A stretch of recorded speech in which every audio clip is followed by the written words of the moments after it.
Greetings, everyone, and welcome to episode 55 of the Gamer's Gaiden. Yeah, I'm JC. And I'm Ian. And yeah, today we were going to talk about video game review systems, sort of our thoughts on it and different opinions on it. Everybody has their own opinions on review systems and which ones kind of work for them. And it's kind of an interesting topic because it kind of seems to be sort of like no one's is the same. Even if you follow, let's say, Metacritic, everybody is kind of like they might review like one of the big companies like Polygon or IGN for the reviews, and they themselves just kind of use it as a baseline. I tend to find. Well, that's the thing. Like you touched on it just a second ago. Like it is an opinion. Exactly. You know, that's really all it comes down to. It's just what someone thinks about that piece of media, and subjectively what they think. Yeah, and it's about the various features behind it, right? Exactly. And it's really fascinating that this has always been a mainstay in the video game industry,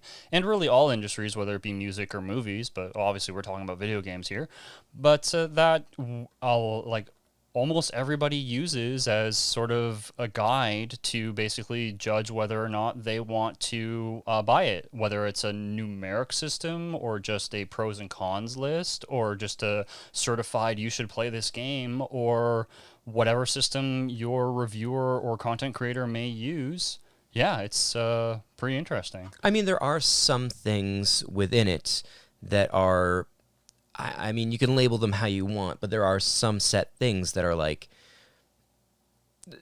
good or bad. You know, you can look at something from a technical standpoint. Yeah. And it is either technically good, exactly, or it's technically bad. Just like you could with any other industry for that matter, like music or movies. Like you said, like, oh man, technically the things those musicians were doing was amazing. Yeah, it's very difficult to do like 14 times like music, and not very many genres do it. Exactly. So in that sense, things like that, things like sound. Or making a grand scale MMO, that's not an easy thing to do. No, and like, does it work? Exactly. Yes, it works.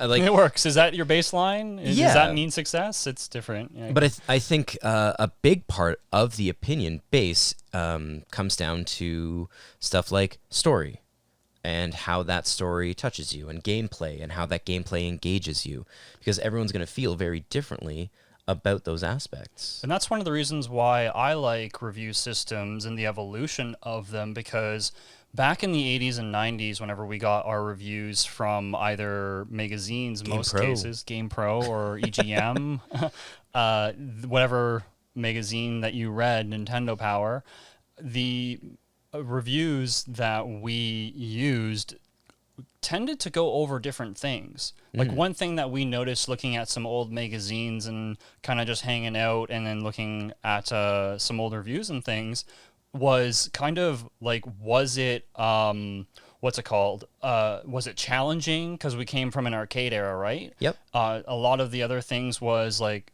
I know some of the reviews in older magazines would basically concentrate on like the color palettes and stuff like that, because we transitioned in the early 90s from the 8-bit era to the 16-bit era, where we had like much drastically more vibrant color palettes and stuff like that, and some of the games were still drab. Some of them were on purpose. Well, that was literally one of the ratings that they had in GamePro was graphics. Yeah, exactly. Like, when was the last time you saw a game rated solely upon its visual aesthetic? Yeah.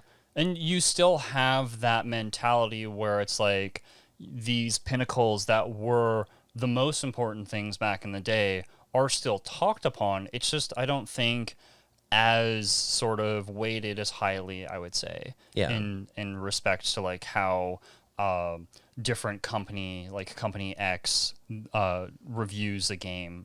It's everyone kind of subjectively has their own system and things that they value, and that they've been known to basically like withhold as like their standards of why the game is good. And we had that with some of old reviewers, but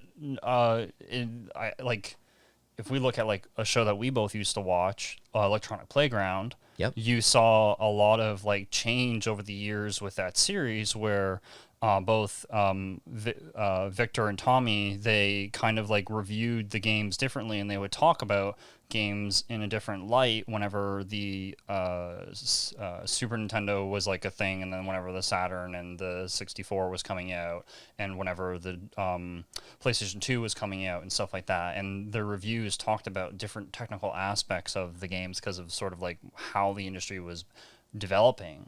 It's kind of funny that you bring them up because I mean, it's slightly off topic, but they were actually one of my favorite reviewers. Like I that used is to what wake up every Sunday morning early to watch them on cable. You'd watch Electric Playground and then Reviews on the Run right after it. Exactly, yeah. And it was great because you had Victor Lucas, who was always very excited, and I mean, he always came across as a genuinely nice person. And talking to people that have met him and talking to people that know him, he actually, I've never heard a bad thing about the guy. He genuinely sounds like a nice person.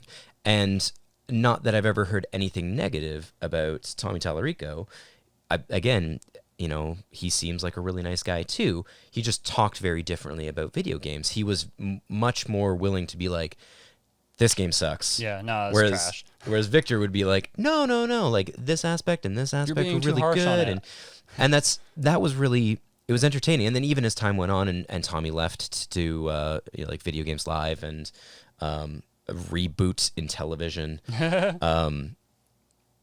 and Scott C. Jones came around, it still was that balance, you know, where Scott was a little bit more jaded and a little bit more willing to be harsh, whereas Vic was a lot more he just kind. loved video games. Yeah, right? he genuinely just comes across as a person who loves video games. Yeah. So I always kind of found that, you know, they'd be talking about a game and, you know, Vic would be like, well, I give it an 8, you know, and Tommy or Scott later on would be like, nah, it's a 4. And then you're like, okay, it's probably like a 6, 7. Yeah. You know, you kind of find the place in the middle, and that's sort of where it is. That some of them liked a specific genre of game that you really liked, and you would really only pay attention to that one reviewer in the magazine, or in this case, like you might only, if it was like an action platformer, like I might like they both really like that genre, so it's a bad example, but no, it's true, and that you actually do get a lot of in every industry, which is really strange. Like I understand the reasoning behind it is that that's your job as a reviewer. You're handed this thing, you're like, please review this. Yeah. But like for me, if someone handed me a fighting game as opposed to you a fighting game, right, I would be like, I pressed buttons, it did stuff, it looked kind of nice, I think. The inputs right, yeah, seemed okay. It's more of a first impressions video. Exactly, whereas like you would be like, no, I didn't like this, and this, and they took this from this, and like you would have much more, I think, valuable opinions on it, as opposed to me looking at it and just being like, well, I guess it's okay. This is one of the reasons why I really liked GamePro growing up, because what they did with the larger reviews, they always had the last like third of the page for the alt reviews, for reviews from people who were more puzzle platformers, or they were sports aficionados and they were reviewing the RPG, sort of to get an outside perspective of it, and you'd get more of a holistic idea of like, oh, okay, the core reviewer who really likes this RPG didn't talk about this, but they're actually nagging on it. I bet you that person's just forgiving it because they're so used to that genre. Because that is a thing with some games where first-person shooters, for example, they have certain aspects to them that are just repeated over and over again, like any genre in video games, as we all likely are aware of. And you tend to basically just drone out some of the deficiencies in the game, and then sometimes whenever fresh blood comes in, like with your fighting game, for example, you might notice, well, the animations look really, really choppy. I'm like, whatever, they're all like that, right? Yeah. Or like the netcode always sucks. That's always a thing, right? But then you're like, I could never find an online match. That's a legitimate, serious issue that maybe somebody didn't talk about. And whereas, I mean, maybe that is just something. Exactly. Like maybe you have a hard time finding an online match, and you're used to it. Yeah. So it wouldn't necessarily be something that you would be like, yeah, I couldn't find a match. I'd be like, I couldn't play the game. Yeah. This was frustrating. So I know whenever I'm looking at reviews and kind of getting an opinion on like whether I want to play like the new Baldur's Gate Dark Alliance game, for example, I'm specifically looking for some of my subscribed content creators that actually play that genre of game and know sort of what to expect. Because if I were to go to I watch a content creator that literally all they do is play kind of like Harvest Moon style games and stuff like that. Yeah. If they reviewed that game, I'd be intrigued, but I probably would more weight the like average of like what the other content creator said. And that's sort of like what I look for whenever I think of like, okay, it's an RPG, it's a sports game, it's an action game, etc. and so on, Metroidvania, whatever the case is. I could go on for days, obviously. Yeah, I mean, there's more genres than there is like than there is time. Exactly. But how about yourself? Like, you pretty much status quo with that, or like, what are some of the things that you like to look for whenever you're kind of looking at reviews? I mean, like personally, I usually it's kind of like you said. You tend to find someone whose opinions you kind of agree with. You know, it's not that I want someone to it's not like I want to just sit in like an echo chamber and have someone yell back at me, "Don't worry, it's good." Yeah, don't worry, the next Final Fantasy is going to be great. The thing that you like is fine. Like, the things that I like. It doesn't matter whether you tell me that Jaws is your least favorite movie or not. I don't care. Jaws is my favorite movie.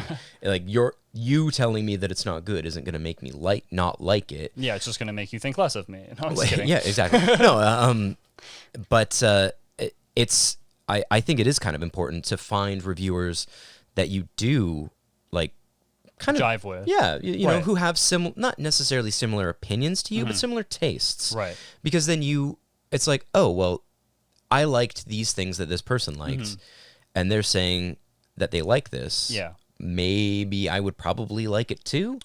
I mean, but then again, I think you would agree with this. It's kind of like you find reviewers and stuff that you jive with because it's kind of like, you know, they have a good track record. But like, as soon as like you want to play the new Pokemon game that's coming out, if the reviewer doesn't play Pokemon at all, it's like, okay, well, let's find somebody else. Like, you know what I mean? Like, yeah, I'll look and see for some interesting reviews that sort of stick out there, and then I'll look and see for like the normal individuals or that I get sort of opinions from, whether it be like my friends and my colleagues or certain people I follow and stuff like that. But it's like I think kind of, at least for me anyway, that hard line is like you don't even play Pokemon. Like, why am I listening to you? I mean, one of the things that I like to do is look at Metacritic, which is a separate topic on its own. I'm sure we all have opinions on Metacritic. Yep. But I like to go on Metacritic and I like to look at the user reviews, and I usually sort it by like the lowest to highest. Oh, do you look at all the low reviews and read those? I usually look at and read the low reviews because I like to see what people are complaining about. Because if I look at something and someone's just complaining about like snowflakes and this stuff shouldn't be in my video games, I'm like, okay, this game might actually be fine. Like, right, yeah. The story might be okay. Life is Strange is a fine game. Yeah. And the thing is like, looking at all those really bad reviews, eventually you will find obviously the funny ones that you upvote, but the ones that actually, it's like somebody who's honestly heartbroken and it's like, no, like this game completely like changed the lore or changed like the gameplay or whatever the case is, right? Yeah, you can find that one or two.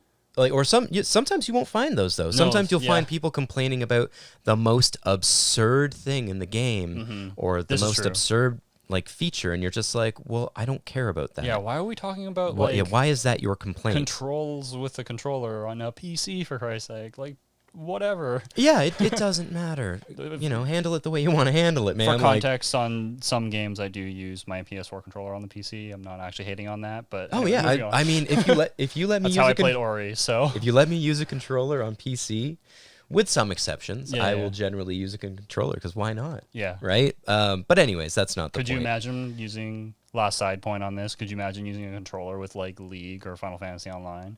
It just would be like too many rotations and stuff like combos to go through. Hey man, a lot of people use controllers for Final Fantasy I guess they do. because that is on console, right? I guess that's true. I personally think mouse and keyboard's the way to go, but that's, again, it's an opinion. I forgot to bring you that mouse. Anyways, that's different point. We're talking about reviews. We're talking about reviews. No, so okay, that's I generally do that, and then man, this has so many plugs for like other things. We're like, go watch this other stuff. It's really good. You've probably already watched it, but that's fine. I like watching Yahtzee and the zero punctuation reviews. Yeah. Because I know that he's just going to he's generally just going to tear something apart. Mm-hmm. And he likes a very specific style of game, but his delivery, whether you love that game or not, like, it's going to be funny. Exactly. At least in my opinion. There's been tons of times I've watched him and I've been like, well, I like the game, whatever. But it's... Yeah, like he's pretty harsh on the Resident Evil games. Yep. And I love his Resident Evil game reviews. So just like, yeah, that's true.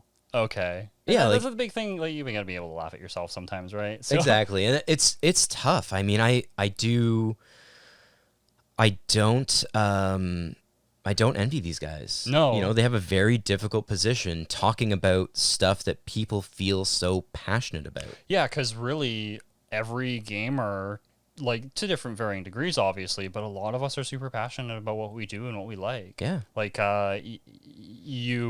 everything from something so minute, like that they just changed one little tiny thing that totally breaks up the time continuum of the entire plot, or just simply like why doesn't your game have a duck and cover mechanics or something like that, like every game does, or whatever the case is. Just often just throwing out examples, it's just like there is going to be a lot of like heart and passion behind like why you like or dislike a certain like a game. But we kind of have to look, you know, through a lens at these reviews. Mm-hmm. Try and be as subjective as you can. Obviously. Exactly. Like you have to look at it and understand that this guy's getting paid to do this. Yeah. He's getting paid to take to take a microscope and look at this content. Yeah. He also may have only, or he or she might have also only had like 10 hours. Right. To play through as much of this as they can to give you an idea as to what this is. Yeah, and there's games that are longer, like if they reviewed Skyrim in maybe 15 hours worth of content, like time spent, like did they miss 90% of the content? Probably. Yeah. Like, did they get the game early enough to be able to play it? Like, are they reviewing 20 games this week or whatever? There's all different types of circumstances that could lead to a biasness sort of yeah, it's just like this other game, it'll be fine, I'll just talk about it, whatever, 8-9 out of 10, we're all good. Yeah it's these are people who are getting paid to do a job. Mm-hmm. And sure, we don't always agree with them, and I think that's kind of why it is important to find people whose tastes are similar to your own. It's not, no, you're not just like looking for an echo chamber of you're not looking for that confirmation bias. Right. My stuff is good. Yeah. It's like, finding someone who does like similar things to you. You know, if you like fighting games, you find someone who also likes fighting games that you kind of like as well. Mm-hmm. And when that new fighting game comes out and that person talks about it, and it's like, this isn't good, you're like, oh, okay, maybe I won't pick it up. Yeah, or kind of like watch some live streaming of it just to get like a little bit of an extra opinion or something like that, and kind of do your own review beforehand, which is kind of a thing that we can do now, which we weren't able to do back in the past, which I find really interesting, because I find myself doing that more and more with games that are coming out, because it is a different topic, but is slightly relevant to the discussion, not going too much into it. A lot of games are published before they're completely developed. Yep. So it's like, well, it's like the whole meme, I'll wait for the Game of the Year version. Yeah. And because that has kind of been ingrained, like, okay, well, like, I'll pick on EA for a second here. If it's from EA, I probably should really make sure if the game is going to be good or not. And I had to really do that whenever I played Star Wars Squadrons over the last year. You ended up loving that though, didn't I you? loved the game. Yeah, Yeah. it was great. I was playing it in VR, and that was like half the experience, I think. Yeah. But I mean, I know it was recently on sale for like $20 on Steam, and my Yep. friend was like, "Hey, like, It is was this game any good?" It was And free on PlayStation Plus a few oh, months okay. ago. Oh, was it? That's Yeah. awesome. That's really cool. But yeah, and because of this sort of track record of like how games are being developed and kind of what you were getting at, which is like people you trust and stuff like that, that might change over time. And now you can kind of sort of just watch live gameplay and see live reactions to the games. And it's more organic sort of than maybe like akin to renting it before you're buying it, right? Yeah. Like a lot of action games in the 90s. Because that essentially I rental purchased. doesn't exist anymore. No, it doesn't really. There's no. I guess you could argue that Game Pass is sort of renting, because if you really like it, maybe you'll purchase it. But I mean that's another thing too. Like if I play something on Game Pass, I weight it much differently than if I paid money for that. yeah, because it's just a subscription model that's like absorbed content, right? Right? Like I played a ton of Gears of War Tactics Right. over the last few months because it was fun. Mm-hmm. Would I have bought it? Probably not, No. because it just an XCOM skin Gears of War game Right. didn't necessarily interest me out of the box. That's but fair. I had so much fun with it. Yeah. If I paid like $80 for it, would I have been like, oh, maybe not, because I would have been like, man, I paid $80 for this. Yeah. And it's just XCOM with Gears characters, With a skin mod, basically. which they barely had to change anything because Yeah. the XCOM May as well models have are been all a these like $15 just like DLC. chunky armor anyways. Yeah. So You're not changing much. no, Yeah. but But that goes to show you that like you can even sort of get your own hands-on review in many different venues, whether it be watching a live streamer or a VOD or playing a game through Game Pass, because Sony's gonna have something as well, like Yeah. the PlayStation, They kind of do whatever. now, but it's a little bit different. But Yeah, either way, it's just I find that really. You saw a cut. The reason why is because we were having technical difficulties with the camera, so we're back. Yeah. So maybe we should just move on to the next topic, because I kind of lost my train of thought there. that's okay. We can Yeah. move on because we kind of wanted to talk a little bit about review systems, period, Yeah. which we have touched on a little bit so far, Mm-hmm. especially with the old Game Pro. Yeah. Your 1 to 5 with the picture of the Yeah. the person dude, who was kind of like either bored happy or super super sleepy. excited. Yeah. I mean, that's the way I got all of my reviews when I was a kid. Yeah. And Was the person excited? Yes, I'm excited too. it was really neat because it was really quick and visual, and whenever like some actual boxes have the Game Pro, If it was a 5. yeah, if it was a 5 Yeah. on their thing, and if you like that magazine, just like if you read on the back of like, I don't know, the new remake of Final Fantasy, and it's like, oh, like IGM says it's a flawless masterpiece. Like, okay, cool. I don't recall if that's what they called it, but you get my point. And it's like, oh, like I know these 4 corporations that review games. I like them. Yeah, might I have like this more of an too. incentive to buy it. Or you go to the game's website, and that's what they do. It's all their accolades of, Yeah. hey, look at all of our kind of nice things that have been said about us, and all the nominations that we've gotten, or the awards that we've gotten. And it's a really quick and visual way, and I sort of miss that, sort of in a sense, where it was, yeah, the 5 faces where he's like super excited. And It was great because it was a very quick, and they had an interesting kind of a chart too. Because yeah, so they did the 5 of them. it was kind of one we talked about because they actually did graphics, sound, Mm-hmm.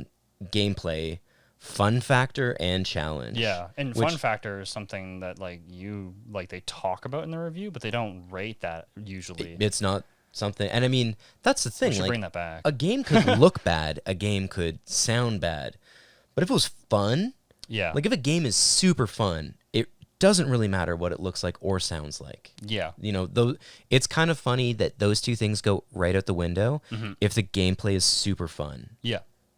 And like, I feel like that's something we don't consider. Mm-hmm. I still hear a lot of people be like, yeah, but the graphics suck. Yeah. And it's like, because man, whenever it is I read these reviews, if I 2021. saw gameplay and fun factor as the like ecstatic face, and the rest of them were like decent faces, like just the happy one, I'd be like, I'm gonna check this out. Yeah, because it's gonna be fun. Mm-hmm. Mm-hmm. The only thing I don't want is if it was like a challenge. Yeah. Super happy. I'd be like, all right, I'm gonna be bad at it. Forget it. But is challenge super happy that it's easy, or is it that it's super hard? Because it's like really. Well, that's the thing. If you're a fan of like Dark Souls and the Souls-like kind of stuff, you're gonna be super happy that a game is super hard, and I'm gonna be like, no. But if you're playing like Mario and they give it like a 5 because it's a good difficulty for the platforming, right? You see? Huh? There's a conundrum for you. See, this is why reviews are hard. Exactly. This is why reviews are hard. There's like these types of paradoxes where it's back again to what we were mentioning before. You have to know you're the reviewer. You can't just look at these numbers. I do kind of like the Famitsu model. Yeah. Because that actually, I didn't realize until we were talking the other day exactly how it was broken down. But they have 4 different people review it. Yeah, and they each give it a score out of 10. And they add that all up. That gives you their score of 40. Effectively, it becomes, and they're all different too. So they're not like all of the same mindset, as far as I understand. Yeah. So it becomes harder for a game to get 40 out of 40 to get perfect. That's why they have so few. So few of them, yeah. Yeah. And more Famitsu's reviews have been like perfect 40 out of 40 for them, but it's still few far in between in comparison to a lot of these other review sites where they just hand it's out less than 10s. 30. Yeah, it's definitely less than 30. But yeah, I've always found Famitsu really interesting to sort of look into. And if you find like a translation of the original for people reviewing it, and they usually go over different aspects of it, it's really interesting to read like why they gave it, let's say like an 8 or a 6 or a 2. Like it's definitely interesting, but it's a Japanese magazine, so like I can't really read it without a translation, or sometimes Google Translates helps. But I think it's a good model because you have everyone's going to look at something different in a game. Yeah. It's like when you and I have talked about video games in the past, and you're like, well, I don't like this thing, and I was like, I didn't even notice that thing. Yeah. You're going to have that different focus. So when you have an actual group of 4 people looking at the same thing. Yeah, it's like a tribunal almost. Pretty much. Yeah. And it makes sense. I don't necessarily know if they have, maybe a lot of other outlets don't necessarily have the manpower, or you don't have the staff or the time to kind of make that model work. Sure. But I mean, it's a good model, because like what IGN is out of 100? No, IGN's at a 10. That's right. And like a 7 or 8 is average, and a 5 is like mediocre, Which is weird to me. Yeah, and 10 is a masterpiece. So basically, and I get that they don't really review all the games and they're doing like the big hitters and stuff like that. Yeah. And that's fine. So like a lot of the reviews tend to be like 7 and higher. So it kind of makes sense, but like looking at their model effectively, this is my thought on it, it's kind of like a score between 5 and 10, right? Yeah. Like it's basically it's a 1 to 5 system. Essentially. So whereas 5's your masterpiece and 1 is like, man. And I we'll talk about what we used later, but I used a 1 to 5 system and a 1 to 100 system, but I look at them completely differently in different lenses. And I don't know. It's like, so if I were to say like 7.5 is average on the game, so it's like, okay, all these, to me, average means something different, and maybe you agree with their average or agree with something completely different. But it's just odd just seeing tons of 7s and 8s and like over and over again with these games that I know I've played. And yeah, like obviously I'm going to have a different opinion, but it's just like, you rated this an 8 and you rated that an 8, and I like both those games a lot. I don't understand why they're both 8. You know what I mean? If it's out of 10, I don't understand why they're both 8. That's kind of like my point. Yeah. Yeah, it's it's challenging because everyone's system is different, and the whole concept of like what is average. And I mean, okay, I get average is kind of the like, is average passing? Is average just like the average, the medium of your reviews? Is that really what it is? Which is like all our reviews, usually the median is like a 6 or 8 or whatever. Like, you know I mean, what I mean? to me, if a game is average, it's a passable video game. Yeah, me too. And passable to me is a 50%, which would be a 5. Yeah, because I was like, well, I think average is a 6. And Exactly. Yeah. Yeah. And we both think average is different. yeah, we're closer, and we're not as high as like 7 or 8. But yeah, it's To Yeah. me, I like to me, 10 is perfect. 1 is awful, right. and then 5 would be your like kind of passable average. If you like the genre or the series, you might like it. But Yeah, like if you maybe not. it's a 5. You find it on sale, you might have fun. right. Yeah. Is it gonna blow your socks off? No. yeah. Are you gonna be the Game Pro happy face screaming into the abyss? Probably not. Probably not. Yeah. But You are going to be you won't- Gaming Pro you won't be happy face snoozing. because of the price that you paid for it. it's true. yeah. Let's talk about Metacritic. That's kind of a hot topic, and we Yeah. had some thoughts about that. Well, I mean, like I said, I prefer to just kind of I don't look at the like the critic reviews because I don't care what the Washington Post thinks about the game that I want to play. yeah. When did the like New York Post and Washington Post and like all these other accolades not accolades, newspapers like become like interested in games since they got websites. Since they got websites, that's true. Yeah, Yeah. And for a very long time. I know. But yeah.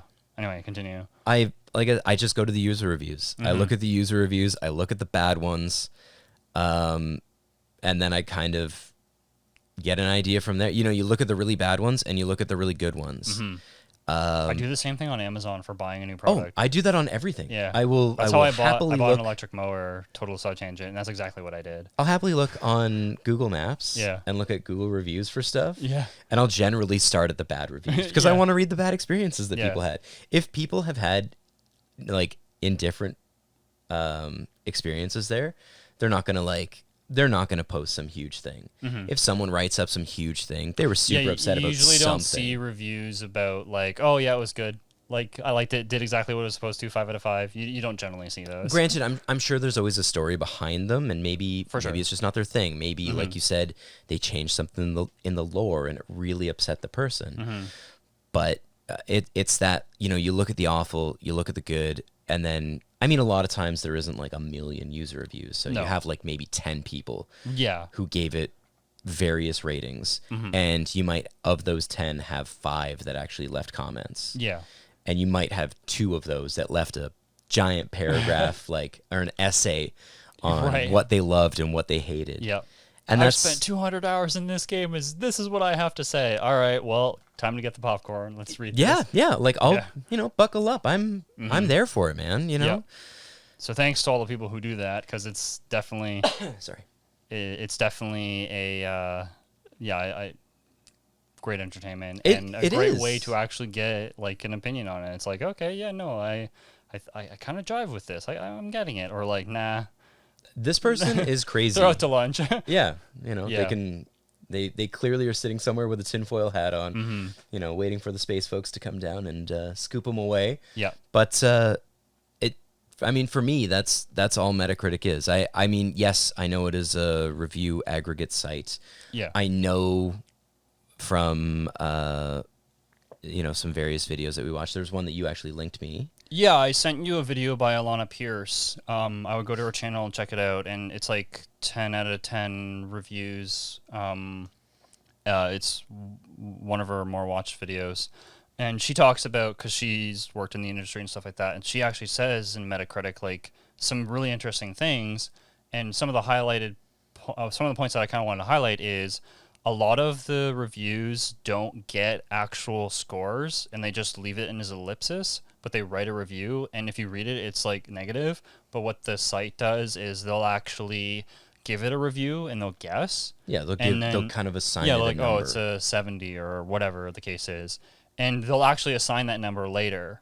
And then also what happens is there's the kind of more sites with more that are prestigious, I guess is a good way to put it. They kind of And use a weighted average. yeah, they use a weighted average of all of the sites. So if they don't know who the Gamer's Gaiden is, and we give the new Dark Alliance game a 10 out of 10, then and then happen, IGN comes out and is like, no, it is a 1. Yeah, it has a lot of bugs, and the game is a lot lower. You would think between the two reviews, Ours if that was might have all there one was, point of weight, and they'll have like it 10 should, times as much. It should be between the two reviews. If it was just taking those and then mathing that out, it should be a 50%. Exactly, but it's not. No, it would be like 20%. Yeah, exactly. It would get like a 20 out of 100. Yeah, and that's what they do with the professional reviews. And I didn't know that until I watched that video, and I just found it really interesting.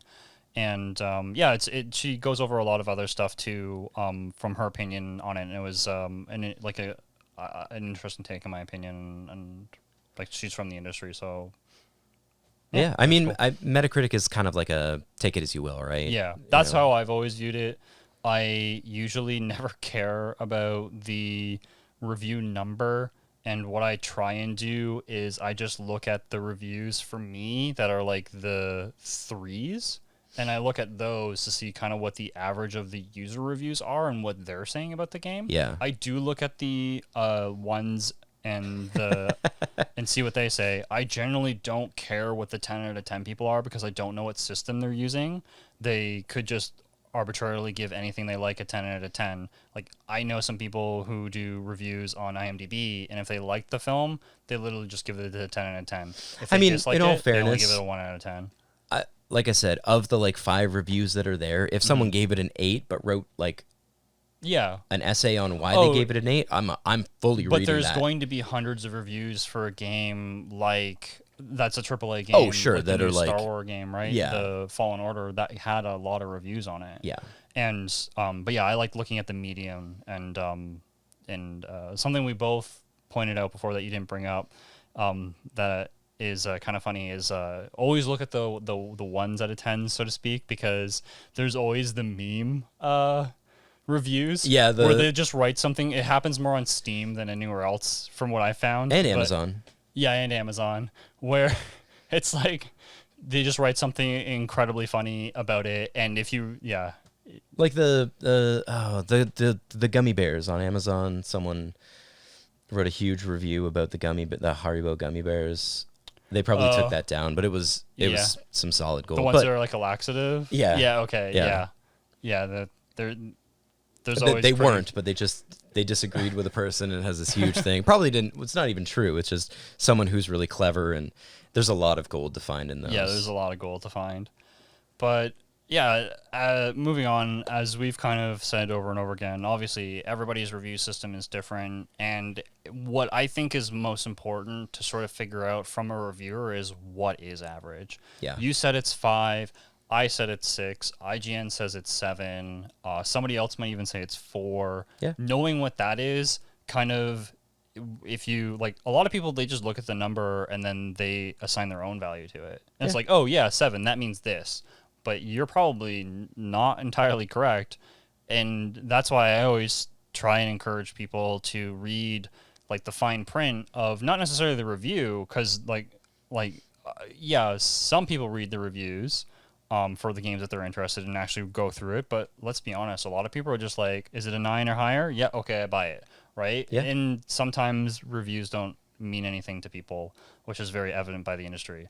But knowing that baseline average number and then knowing who reviewed it allows you to sort of aggregate the actual truth behind the matter. Exactly. And it's like, okay, if JC and Ian both gave it 7s, then like that's probably weird.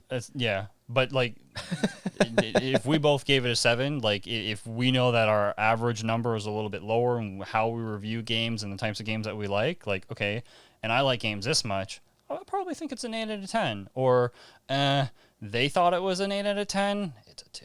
Like, let's be real here. That's true. And I mean, plus, like, that's how are they looking at it? Right? Because it's like movie reviewers. Mm-hmm. You know, when you send like a movie critic to watch like a summer blockbuster, Right. they're gonna be like, nah, it wasn't good. Yeah. But it's like, because they want something more. Mm-hmm. They want something more from their cinema experience. Yeah. Whereas like They want a Shawshank Redemption instead of the Marvel's Avengers or something like that. exactly. For some of these reviewers. Whereas it's like, okay, well, I'm gonna go watch the Avengers. Sure, Yeah. I'll forget about it afterwards. I have my popcorn. I've got my drink. I'm good to go. I'm gonna have fun for 8 2 out of 10, hours. Woohoo! Sure, it's gonna be a good time. Yeah.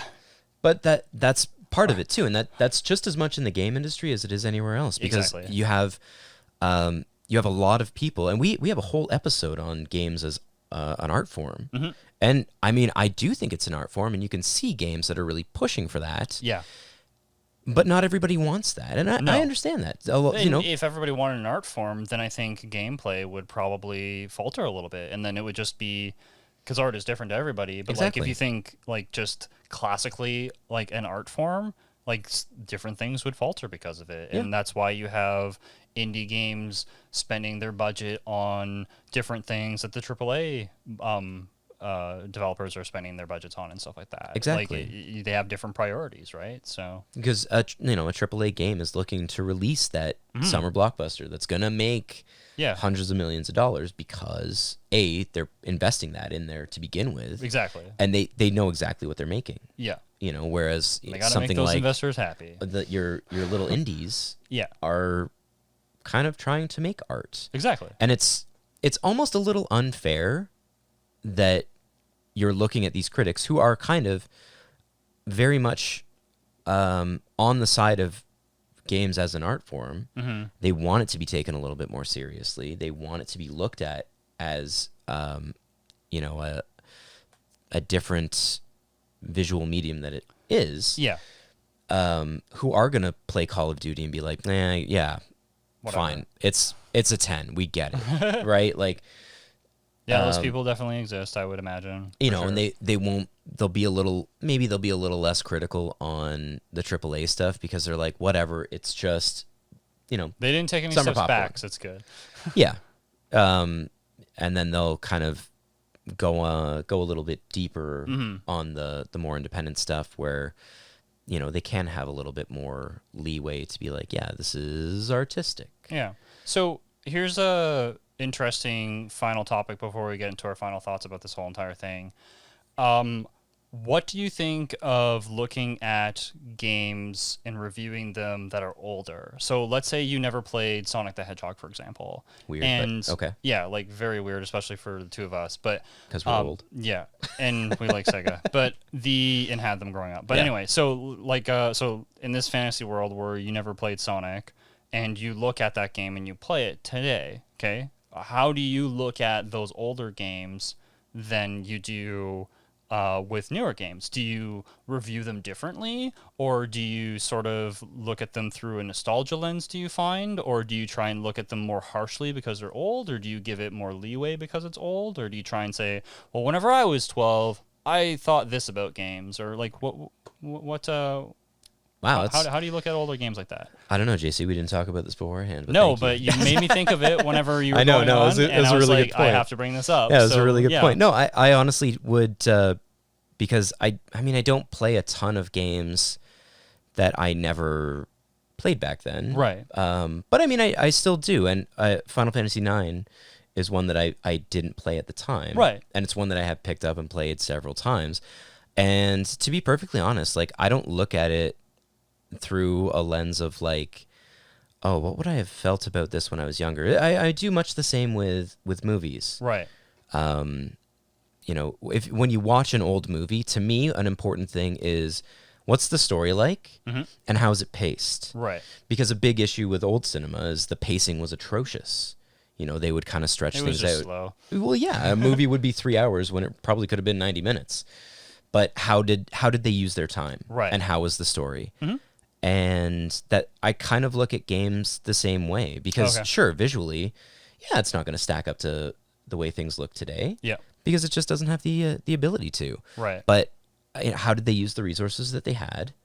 How are they using my time? And am I having fun? That's kind of how I look at it. Right. Like, what do you kind of feel about that? I have a hybrid system. Okay. And basically what I do is, so if I play an older game such as Ultima 4, and let's say I didn't play that as a kid. So I go ahead and I plug in that game, and it's an RPG for people who don't know. And so I look at basically everything through the same lens, except for certain things that I know for a fact, such as graphics. I basically give it a weighted average based off of what was technically feasible or was shown to be feasible at that time. Okay. There's a huge difference between, like, you see some videos of like, oh my God, look what's available. Like, I did this on the PlayStation. It's like, sure, but like, how long did that take you? Yeah. Right? Like, not everybody made Metal Gear Solid. yeah, exactly. Like, there's different variants of stuff, and people have learned so much since the release of that console that, like, obviously you have an advantage, right? Yeah. Or maybe you're a better graphics programmer and that gives you a better advantage too, or whatever the case might be. So the graphics are pretty, or at least the DOS version of it, the graphics are pretty crude, and the Ultima 4 in my example, and compared to a lot of the games at its time, the graphics are still decent but not the greatest. So like, Yeah. I will still give those graphics sort of a mindset of, like, from my internal bias and understanding, well, I think the graphics are maybe like a 7, for example. Okay. And that's just off the top of my head for anybody who's curious on what my review on that game is. But the everything else, like the gameplay and the whole sort of mechanics in the game with the avatar hood and everything like that, like that I look at through the same lens that I would look at a game today, where it's like, I don't care that it looks crude, because I'm not looking at this point in aspect of, like, I'm in a different division of the review. I'm like thinking about the gameplay mechanics. I'm like, no, those are really great. They're really innovative and everything like that. That's a 9 out of 10 or whatever the case might be. And that's sort of how I look at the game. And if it were like Sonic 2, for example, or Sonic, that I quote unquote never played before, wearing a Sonic shirt, but the thing that I would do is, like, I would compare it to kind of other games that sort of came around at the same time. Kind of, right? Yeah, like I would compare it to the Mario game at the time, Yep. or the Earthworm Jim game, and some other, like the Battletoads game that came around the same time, and sort of look, does this game look as good or like better? Like, that's one, like Rocket Knight Adventures is a perfect example. That game looks fantastic for its day. Yeah. And I rate its graphics really, really high in comparison to something that doesn't look necessarily as good, but good. I would rate Earthworm Jim maybe just like a point underneath it, for example, because of the era that it came in, right? Yeah. And it gets harder to do with polygonal graphics in the 90s, but that's sort of like a baseline of sort of how I think about looking at older games and playing them, because I tend to go back and play more games. It's kind of like a 50-50 thing with me. I like to dive back and see like what I missed, especially not like having access to games, which was kind of harder to do back then than it is now. Yep. So yeah, that's kind of how I do it. So it kind of mucks it up a little bit because it is a little bit different, but I know in my own brain that it's like, okay, well, that's sort of how I look at it, so it makes sense to me. Well, that kind of leads us into our like final thing. Yeah. On the sort of like, how do you review games? Right. I mean, we have an idea how you kind of look at old stuff, but how do you look at stuff in general? Actually, Right. This is my favorite. This is honestly my favorite thing, because we talked about this the other night. Right.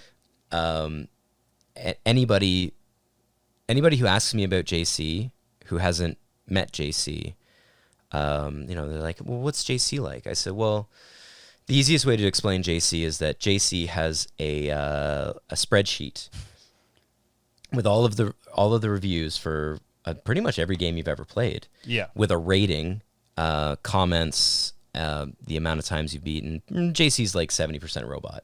That's pretty That's much the it. going theory with a few of my friends. Yeah. It's it is fascinating that you're passionate enough about it to take the time after the fact to be like, you know what, I thought this was an 80, and if there was some extra notes or something in your brain that kind of stuck out, you'd be like, make a comment about it, right. and then kind of save it and keep going. Yeah, like I generally give like accolades for certain games, like best narrative game I've ever played, best RPG that I've ever played. Yeah.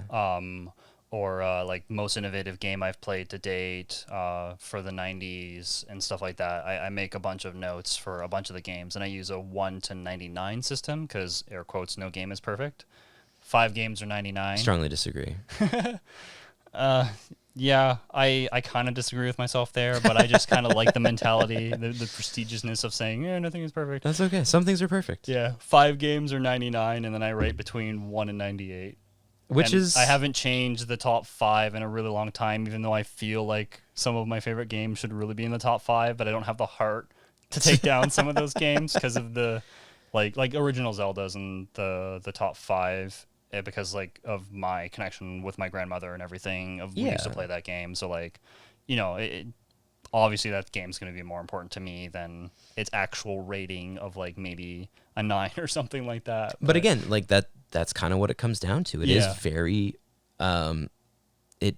it's a very opinion based thing, and it depends on the person. Yeah, and depending on like because I can get so technical, I generally have like a 5-star system for like friends, and essentially like a 5-star would be like, yeah, this game is great and like most people would love it. 4 is definitely really good, especially if you like the genre. 3, I don't really think I give 3s. I don't know why. There's probably some of them that I've given 3s. It's probably a like it's okay. Yeah, it's if you like the okay. genre, you'll probably it's a coin like flip it. as to whether or not you'll like it. Yeah. And then 2's like you're not gonna like it unless it's like your favorite series or it's your niche. Like it's a Metroidvania game and you need another new Metroidvania game to play, so go ahead and play this game. And 1 is like avoid. Yeah. There's a couple of those. Third birthday, just avoid. Just avoid. Yeah. Yourself? I mean, I don't know, man. You got like I probably out of 10. You got like Final Fantasy 14, which is a 14 out of 10. Yeah, definitely would agree with that. And then pretty much everything else is no. I honestly, I very much just like, did I like it or did I not? Mm-hmm. I don't generally assign numbers to stuff. I did after JC and I had actually started kind of reviewing games. Okay, we're back. Mm-hmm. More technical difficulties, but that's okay. This should be enough. I have to change the setting on the damn camera. Yeah, that's okay. We're almost done anyway, so hang in there. Continuing on? No, I to me it's I did try to kind of like make notes about stuff that I was just kind of casually playing. Mm-hmm. But yeah, I fell off from doing that. And like for me, anybody who knows me, I'm very much just like, am I having fun with this? Yeah. If I'm having fun with it, then yeah, I want to keep playing it, and B, I want to tell people and get them to play it. Sorry, JC. Sorry, John. No, you're not. A little bit. For But context, he got me to install Final Fantasy 14. Anyway, moving on. Yeah, that's usually it. Like if I like something, I will talk about it to people. Yeah. And I won't say to JC will usually ask me like, yeah, what do you think like out of 10? I'll be like, I don't know, like a 7, I guess. If you asking me for numbers. If you make me assign a number to this, it's an A out of 10. How about that? That's fine. But it's for me, it's all feeling, right? Yeah. Did I like it? Did I have fun with it? It's more of a gut feel. Exactly. Mm-hmm. And when because of everything, we totally missed our game of the year for last year. But like for me, it would have been Maneater, which, I mean, it didn't review the best. I know that, and it wasn't it's amazing. What you needed, though. But I mean, I love sharks. Came out in the middle of the summer, so it was like stupid hot outside, and it was a game solely based in water. Yeah. So that was wonderful. And as far as shark-based games goes, perfection. Yep. For me, 10 out of 10. But that's just it. Like it I know it's not perfect. I know that, but I had so much fun with it, and I would tell other people to play it. Yeah. Do they need me to tell them a number? Sure, I'll give you a letter. Yeah. I'm just difficult for the sake of being difficult. Mm-hmm. But that's, for me, it's not a matter of that, like, looking at it. Like, yeah, I definitely have the nostalgia factor because a lot of my favorite games are things from when I was a kid. Right. Have I played them recently? Sure. Yeah, I played Final Fantasy VII last year, and I still had fun with it. I played Snatcher a couple years ago, and I still loved it. Monkey Island, I think, is still one of the funniest games you can play.